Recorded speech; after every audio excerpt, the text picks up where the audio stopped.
Supreme court में वक्फ संशोधन अधिनियम 2025 की संवैधानिक वैधता को चुनौती देने वाली याचिकाओं पर सुनवाई चल रही है। मुख्य न्यायाधीश भूषण रामकृष्ण गवई की अध्यक्षता वाली 2 सदस्यीय पीठ इस पर सुनवाई कर रही है। सॉलिसिटर जनरल तुषार मेहता ने सुप्रीम कोर्ट में केंद्र सरकार का पक्ष रखते हुए कहा कि शुरुआत में 3 बिंदु तय किए गए, हमने 3 पर जवाब दिए हैं, लेकिन पक्षकारों ने इन 3 मुद्दों से भी अलग मुद्दों का जिक्र किया है। सुप्रीम कोर्ट सिर्फ 3 ही मुद्दों पर फोकस रखे। मुस्लिम पक्ष के वकील कपिल सिब्बल ने सॉलिसिटर जनरल की मांग का विरोध करते हुए कहा कि हम तो सभी मुद्दों पर दलील रखेंगे। इस पर सॉलिसिटर जनरल ने कहा कि ऐसा नहीं है कि हमारे पास दूसरे मुद्दों पर जवाब नहीं है, लेकिन नए मुद्दे उठाना कोर्ट के साथ सही नहीं है। वहीं कोर्ट ने पूछा कि क्या वक्फ बाय यूजर प्रॉपर्टी के रजिस्ट्रेशन का प्रावधान पहले से था।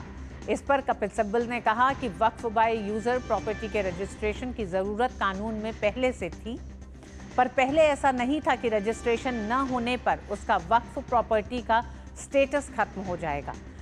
कोर्ट ने कपिल सिब्बल की इस दलील को रिकॉर्ड कर लिया। सिब्बल ने कहा कि वक्फ बाय यूजर का प्रावधान सैकड़ों वर्षों से है। अयोध्या फैसले में इस प्रावधान को अहमियत दी गई है। सिब्बल ने साथ ही कहा कि नए कानून में प्रावधान किया गया है कि धर्मांतरण के जरिए इस्लाम अपनाने वाला व्यक्ति 5 साल से पहले वक्फ नहीं कर सकता। ये प्रावधान पूरी तरह असंवैधानिक है। इस बीच मुख्य न्यायाधीश ने कहा कि आमतौर पर कोर्ट किसी विधेयक के अमल पर अंतरिम रोक नहीं लगाते हैं। ऐसा केवल तभी होता है जब कानून को चुनौती देने वालों का केस बहुत मजबूत हो। सिब्बल ने इस पर कहा कि नए कानून में कोई भी व्यक्ति वक्फ प्रॉपर्टी पर दावा कर सकता है। इस स्थिति में डीएम पहले ही ये मानकर जांच करेगा कि ये वक्फ प्रॉपर्टी नहीं है। और बेहद अहम सुनवाई इस समय सुप्रीम कोर्ट में जारी है। इस पर और बात करने के लिए विकास हमारे साथ जुड़ रहे हैं, हमारे साथी विकास सारथी। विकास, सबसे पहले तो यही जानना चाहेंगे कि अभी तक दलीलों में दोनों तरफ से जिन दलीलों को रखा गया है, पहला मसला यही उठा कि 3 बिंदुओं पर एक तरह से ये पूरी सुनवाई शुरू हुई है, तो फिर क्यों कानून की संवैधानिकता यानी उसकी वैधता को लेकर जो सवाल उठ रहे हैं, जो सवाल खड़ा कर रहे हैं कपिल सिब्बल, उसको ही एक तरह से गलत बता रहे हैं तुषार मेहता?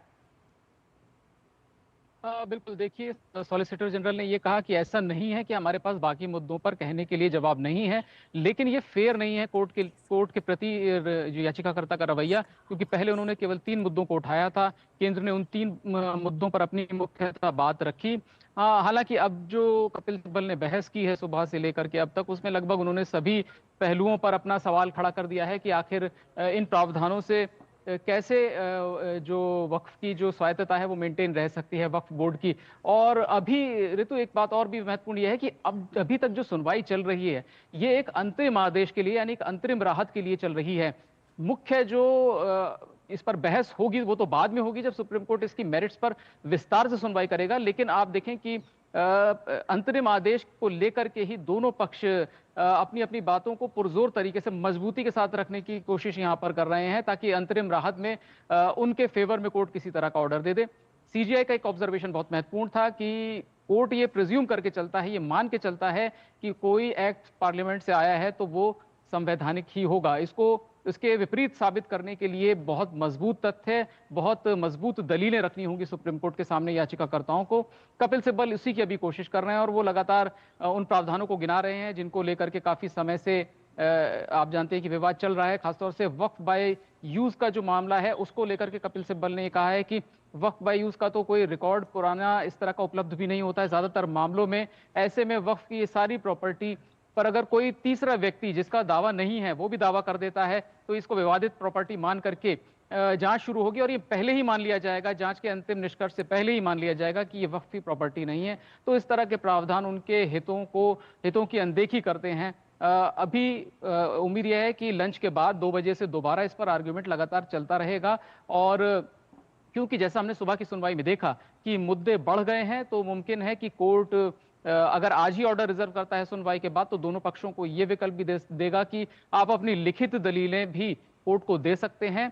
और अंतरिम आदेश में ये कोर्ट तय करेगा कि जिन 3 प्रावधानों को अभी कोर्ट ने खुद नहीं कहा है कि इन पर किसी तरह की रोक लगाई जाए, लेकिन केंद्र ने खुद इनको होल्ड पर रखा, यह आश्वासन दिया कि वो इनको लागू नहीं करेगा इन 3 प्रावधानों को जब तक कि अंतरिम आदेश नहीं आ जाता। तो अंतरिम आदेश के बाद क्या व्यवस्था होगी, क्या ये जो इस 3 प्रावधान को लागू करने को लेकर के केंद्र ने एक तरफा अपना एक ये घोषणा की थी कि वो इन्हें लागू नहीं करेगा। क्या ये हट जाएगी? क्या एक्ट पूरी तरह से लागू होगा, या अंतरिम राहत में जो वक्फ बोर्ड मांग रहा है और अन्य याचिकाकर्ता मुस्लिम पक्ष की तरफ से मांग रहे हैं, वो राहत कोर्ट यहाँ पर देगा? कुछ इसमें 2-4 दिन लग सकते हैं, लेकिन ये मान के चलें कि जल्द ही एक अंतरिम आदेश सुप्रीम कोर्ट दे देगा इसको लेकर। जी, अब जो बात आप कह रहे हैं, दलीलों में जो बातें सामने आई हैं विकास, उसमें एक महत्वपूर्ण बात कोर्ट ने कहा, सीजीआई ने जब इस बात को रखा कि आमतौर पर कोर्ट किसी भी कानून को अंतरिम आदेश के तहत रोक नहीं लगाती है, लेकिन इसी के साथ साथ उन्होंने ये भी कहा कि जो लोग कोर्ट पहुंचते हैं उनका केस भी मजबूत होना जरूरी है। तो क्या ये कोर्ट को ऐसा लगता है कि वक्फ कानून को लेकर जो आपत्तियां दर्ज कराई जा रही हैं वो एक मजबूत आधार नहीं दिखाई देता कानून की संवैधानिकता पर जब सवाल खड़ा कर रहे हैं?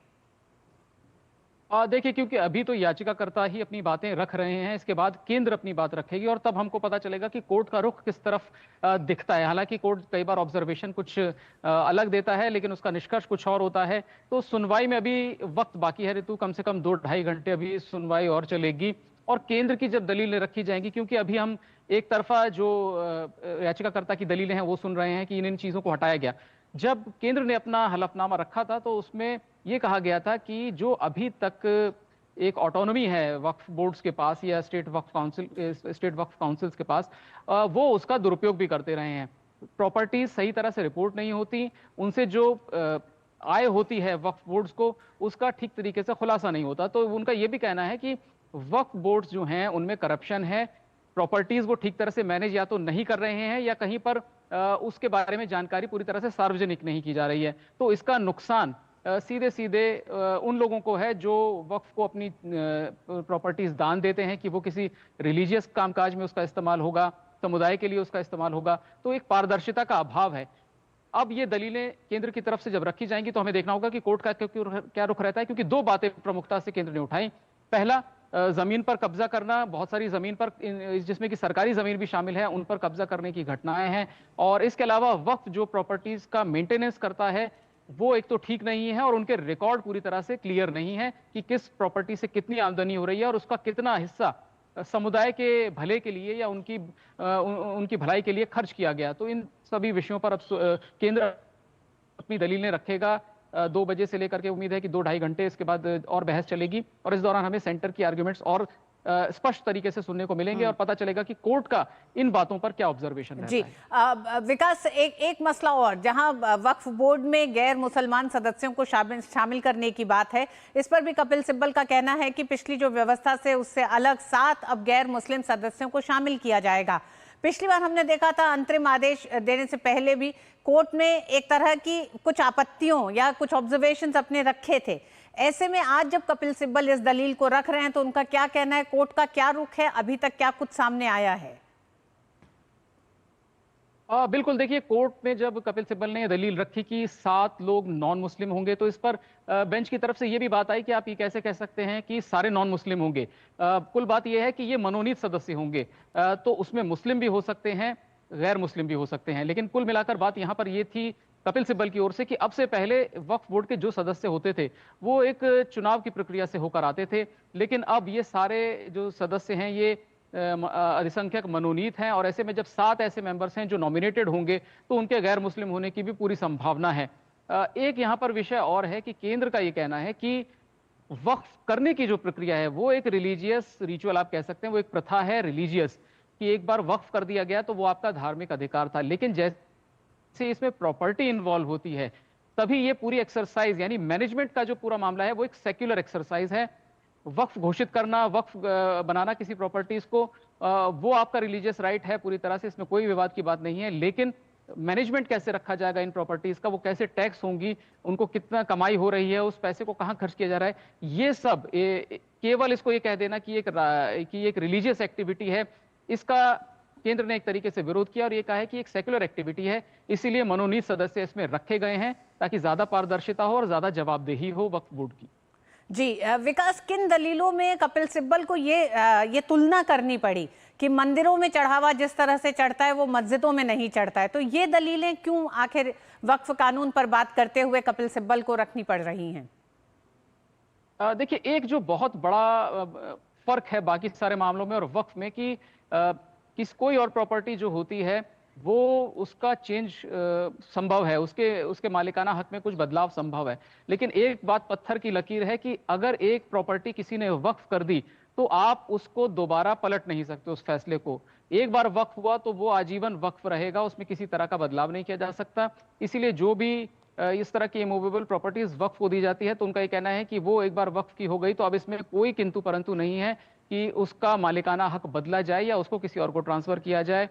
मंदिर से उनकी तुलना मैनेजमेंट को लेकर के कुछ कुछ थी कि मंदिरों के मैनेजमेंट में भी आप देखें कि बहुत सारे राइट्स जो हैं वो उस मंदिर से जुड़े हुए जो लोग हैं उनको दिए जाते हैं और जो उसके मेंबर्स होते हैं वो केवल ऐसे लोग होते हैं जो एक्स ऑफिशियो उस कमेटी का हिस्सा होते हैं। तो कुछ कुछ उनकी तुलना इस बात को लेकर के थी और लेकिन उनकी बड़ी दलील ये थी कि वक्फ जो है वो अन्य धर्मों के जो प्रावधान हैं डोनेशंस के, ट्रस्ट के, उससे बहुत अलग है और एक बार वक्फ की गई प्रॉपर्टी को फिर उसका स्वरूप बदला ही नहीं जा सकता।